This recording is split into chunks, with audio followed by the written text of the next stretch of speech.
आप सभी लोगों का मेरे चैनल चल पड़ते हैं पर स्वागत है। पिछली बार मैंने वीडियो बनाया था संज्ञा के ऊपर। हमने पढ़ा था कि संज्ञा किसे कहते हैं और संज्ञा के कितने भेद हैं। संज्ञा किसे कहते हैं? संज्ञा मतलब नाम, यानी कि किसी भी व्यक्ति, वस्तु या स्थान के नाम को ही हम लोग संज्ञा कहते हैं। आज हम लोग पढ़ेंगे सर्वनाम।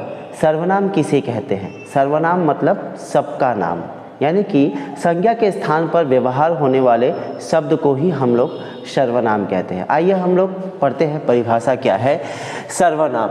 सर्वनाम का अर्थ है सबका नाम, यानी कि संज्ञा के स्थान पर प्रयुक्त होने वाले शब्द को सर्वनाम कहते हैं। जैसे मैं, तुम, वह, ठीक है। यानी कि संज्ञा मतलब कि कोई भी नाम होता है और नाम के स्थान पर हम लोग जब किसी दूसरे शब्द को लगाते हैं उसी नाम को समझाने के लिए, तो उसे हम लोग सर्वनाम कहेंगे। जैसे कि राम खाना खा रहा है, राम यहाँ पर संज्ञा हो गया। राम गाना गा रहा है, राम नाच रहा है। तो हम बार बार एक ही नाम राम राम राम तीन अलग अलग वाक्यों में एक ही साथ जब लिखेंगे तो हम लोग बार बार राम नहीं लिखेंगे। तब हम राम को समझाने के लिए उसके जगह पर सर्वनाम का व्यवहार करेंगे। जैसे राम खाना खा रहा है, वह खाना खाने के बाद नाचेगा, नाचने के बाद वह गाएगा। इस प्रकार हमने राम को समझाने के लिए वह शब्द का जो प्रयोग किया है या वह शब्द ही सर्वनाम है।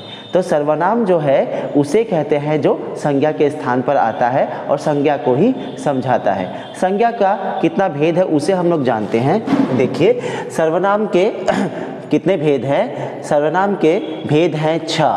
पुरुषवाचक, निजवाचक, निश्चयवाचक, अनिश्चयवाचक, संबंधवाचक, प्रश्नवाचक सर्वनाम। ठीक है, तो सर्वनाम के हमने यहाँ पर देखे कि 6 भेद हैं। ठीक है, 6 भेद में प्रथम है पुरुषवाचक। आज हम लोग सिर्फ पुरुषवाचक सर्वनाम के बारे में ही पूरे समझेंगे। अगले के वीडियो में मैं आपको बाकी के और 5 सर्वनामों के बारे में समझाऊंगा। आइए तो हम जानते हैं कि पुरुषवाचक सर्वनाम किसे कहते हैं।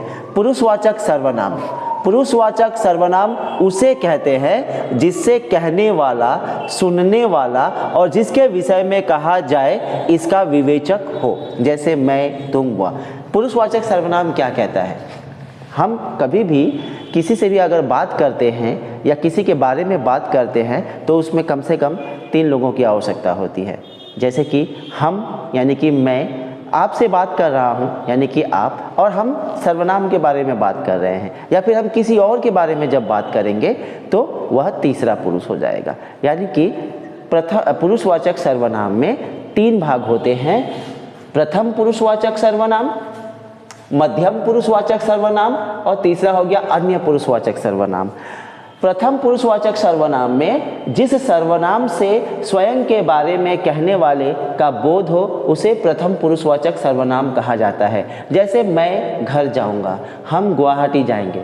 आइए पुरुषवाचक सर्वनाम में क्या कहा गया है कि पुरुषवाचक सर्वनाम उसे कहते हैं जिससे कहने वाला, यानी कि पहला प्रथम पुरुषवाचक वही हुआ जो कह रहा है। सुनने वाला जो कहता है और जो सुनता है उसे हम लोग मध्यम पुरुषवाचक, यानी कि हम लोग किसी को भी अगर कुछ बात कहेंगे तो हमारे बातों को सुनने वाला भी कोई होना चाहिए। और जब हमारे सामने जब सुनने वाला होगा तो हम किसी न किसी विषय पर या किसी न किसी व्यक्ति या स्थान या किसी भी बारे में हम लोग जब बात करेंगे तो वो अन्य पुरुष, यानी कि हमको 3 चीज़ों की आवश्यकता होती है। प्रथम पुरुषवाचक, मध्यम पुरुषवाचक और अन्य पुरुषवाचक। तो प्रथम पुरुषवाचक किसे कहते हैं? प्रथम पुरुषवाचक उसे कहते हैं जिस सर्वनाम से स्वयं के बारे में कहने वाले का बोध हो उसे प्रथम पुरुषवाचक सर्वनाम कहा जाता है। यानी कि जो कहता है, जो पहले कहता है, यानी कि मैं कह रहा हूँ, आप लोग सुन रहे हैं, तो मैं प्रथम पुरुषवाचक सर्वनाम हूँ। तो उसका उदाहरण है मैं घर जाऊँगा, हम गुवाहाटी जाएंगे। इसमें देखिए एक वचन में मैं स्वयं को समझा रहा है, मैं घर जाऊंगा। इसमें मैं शब्द जो है यह प्रथम पुरुषवाचक सर्वनाम है जो कि किसी संज्ञा के जगह पर आया है। हम गुवाहाटी जाएंगे, यह बहुवचन, यानी कि एक से अधिक। जब एक से अधिक शब्द बोलकर 3-4 लोग हैं बोल रहे हैं कि हम, सभी तो खुद के बारे में बता रहे हैं, हम गुवाहाटी जाएंगे, यानी कि वह प्रथम पुरुषवाचक सर्वनाम है। ठीक है। दूसरा आते हैं मध्यम पुरुषवाचक सर्वनाम। जिस सर्वनाम से सुनने वाले या पढ़ने वाले का बोध हो उसे मध्यम पुरुषवाचक सर्वनाम कहते हैं।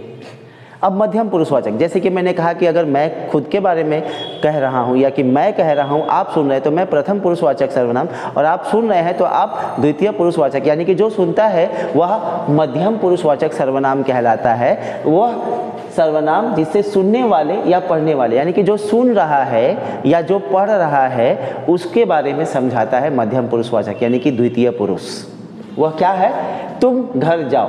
आप किसी को कहते हैं तुम घर जाओ, यानी कि वो सुन रहा है आपकी बात, तो आप प्रथम पुरुषवाचक सर्वनाम हुए, और जो सुन रहा है आपकी बात वह द्वितीय पुरुषवाचक या मध्यम पुरुषवाचक सर्वनाम कहलाएगा। जैसे कि तुम शब्द जो है यहाँ पर सुनने वाले के बारे में समझा रहा है। तृतीय है अन्य पुरुषवाचक। जिस सर्वनाम से प्रथम और मध्यम पुरुष को छोड़कर किसी अन्य पुरुष का बोध हो उसे अन्य पुरुषवाचक सर्वनाम कहते हैं। यानी कि इसमें बोला है कि अन्य पुरुषवाचक, जैसे कि मैंने पहले ही कहा कि किसी भी बातचीत के लिए प्रथम पुरुषवाचक, मध्यम पुरुषवाचक और अन्य पुरुषवाचक की आवश्यकता होती है। उसमें हमने प्रथम पुरुषवाचक को पढ़ा, यानी कि जो स्वयं के बारे में कहता है। मध्यम पुरुषवाचक वह है जो सुनता है, और अन्य पुरुषवाचक वह है जो प्रथम पुरुषवाचक और मध्यम पुरुषवाचक को छोड़कर जिसके विषय में हम लोग बोलते हैं, यानी कि किसी और व्यक्ति या वस्तु के बारे में जब हम बात करते हैं तो वह अन्य पुरुषवाचक में आता है। जैसे कि वह खाना खा रही है, वह खाना खा रही है। मैंने आपको कहा वह खाना खा रही है। यहाँ पर प्रथम पुरुषवाचक में, आप मध्यम पुरुषवाचक और जिसके बारे में कह रहे हैं, यानी कि वह खाना खा रही है, मैं हम लोग तीसरे पुरुष के बारे में बात करें। यहाँ पर पुरुष का मतलब स्त्री और पुरुष नहीं, यहाँ पर परिभाषा के अनुसार जो है किसी और के बारे में बताया जा रहा है। तो यह वाक्य हमें समझाता है कि वह खाना खा रही है, यानी कि वह जो यहाँ पर शब्द लगाया गया है यह अन्य पुरुषवाचक सर्वनाम का उदाहरण है।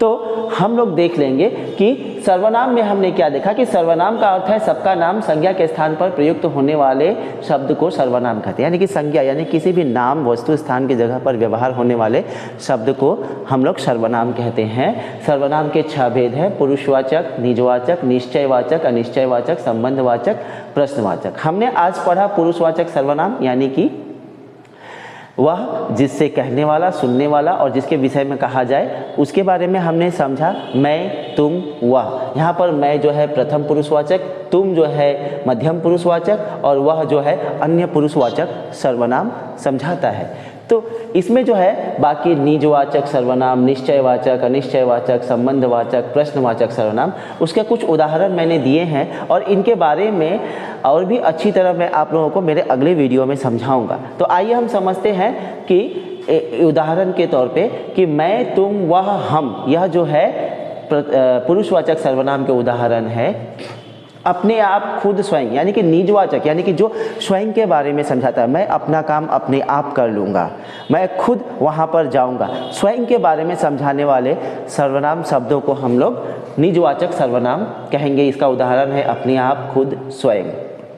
अगला है निश्चयवाचक। वैसे सर्वनाम शब्द जो किसी निश्चित वस्तु या स्थान या वस्तु के बारे में समझाते हैं उसे हम लोग निश्चयवाचक सर्वनाम कहेंगे। जैसे यह, ये, वे, यानी कि यह पुस्तक है, वे खेल रहे हैं। निश्चित तौर पर कहा जा रहा है कि वो है, निश्चय वहाँ पर समझाता है। अनिश्चयवाचक सर्वनाम जो है कोई, कुछ, अनिश्चय मतलब वैसे सर्वनाम शब्द जो यह समझाए कि मतलब कुछ निश्चित नहीं है, हो भी सकता है, नहीं भी हो सकता है। तुम कुछ खाना खा लो या तुम कुछ रुपए ले लो। वहाँ पर ये नहीं बोल रहा है कि आप निश्चित तौर पर, जैसे कि होता है कि चलो तुम 10,000 रुपये ले लो, 5,000 रुपये ले लो। यहाँ पर कुछ नहीं बोला, तुम कुछ रुपए ले लो, कोई निश्चित नहीं है कि कितना लेना है। ठीक है। अगला जो है संबंधवाचक सर्वनाम है। संबंधवाचक सर्वनाम का उदाहरण है जो, वह। संबंध यानी कि वैसे सर्वनाम शब्द जो किसी शब्द को दूसरे शब्द के साथ या फिर किसी एक वाक्य को दूसरे वाक्य के साथ जोड़कर समझाते हैं, वैसे सर्वनाम शब्दों को हम लोग संबंधवाचक सर्वनाम कहते हैं। जैसे कि जो हो काम करेगा वह उसका भोग करेगा, जो कमाएगा वह खाएगा। इस प्रकार जो और वह जो हमने शब्द यहाँ पर व्यवहार किया है वह एक वाक्य से दूसरे वाक्य को संबंध समझा रहा है, उसे ही हम लोग संबंधवाचक सर्वनाम कहेंगे। अगला है प्रश्नवाचक सर्वनाम। प्रश्नवाचक सर्वनाम ऐसे शब्द जो कि किसी के लिए प्रश्न का काम करे, यानी कि वैसे शब्द जिससे समझ में आए कि प्रश्न किया जा रहा है, तो वैसे शब्दों को हम लोग प्रश्नवाचक सर्वनाम कहेंगे। जैसे कि कौन, क्या, क्या तुमने खाना खाया, वहाँ कौन है, यहाँ पर कौन शब्द और क्या शब्द जो है प्रश्न समझा, मतलब प्रश्न बोधक है। तो ऐसे सर्वनाम शब्दों को हम लोग प्रश्नवाचक सर्वनाम कहेंगे।